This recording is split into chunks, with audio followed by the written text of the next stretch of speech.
Inclusion's a choice. You choose to be inclusive or not. And that starts to unlock the conversations around the differences that we have that can equal belonging.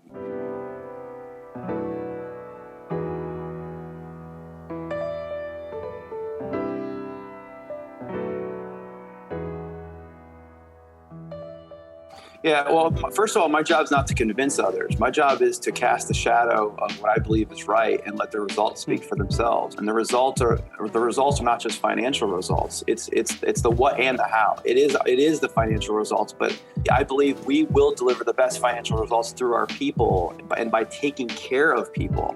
And that's why culture has always been my top priority, and the strategic direction of the company has been the second priority. Because strategy without empathy is a wasted idea.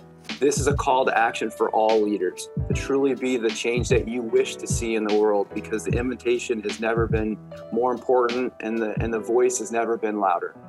What we're hearing with all the social unrest and injustice that's happening is people are using their voice, and they're desperately looking for authenticity, transparency, and compassion. And authenticity is so important. I mean, I failed earlier in my career. I failed in this because I dressed a certain way, or I acted a certain way in terms of what corporate America wanted or expected. And it always didn't feel right, but I did it. And I feel like over the last so many years, I've become clear on who I am, why I'm here on this earth to serve and make a better world for people. So while COVID is a situation we wish we were not in, the work that we've done previous around listening at scale and ensuring that the strategic direction of our organization is being designed by our associates, the ones closest to the consumer and the pet and in the hospitals. It's either their idea or we work with them to make sure that our strategic direction makes sense for what they want to do, has allowed our associates to flourish in this time. I think the first, and this is going to echo a lot of what Brian talked about, like this stuff just isn't rocket science. It comes down to doing the right things. We definitely have learned a lot. 2020 has given us a lot. So we've had to flex and react quickly. And one of the things that I really, really love that we did is, because we heard a lot about sort of the stigma that parents had around the noisy kids running around in the background or showing up on screen in the middle of the conversation.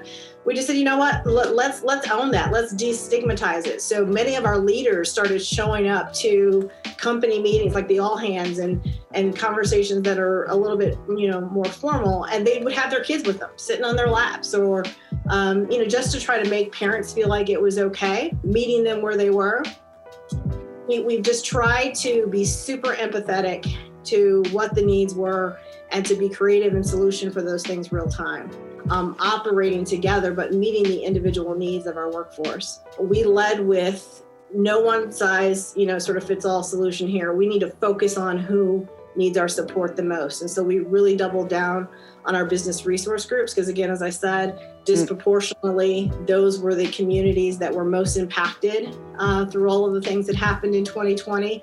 And while we know everyone was hurting, some were hurting more than others. And so we just owned that and we leaned into it.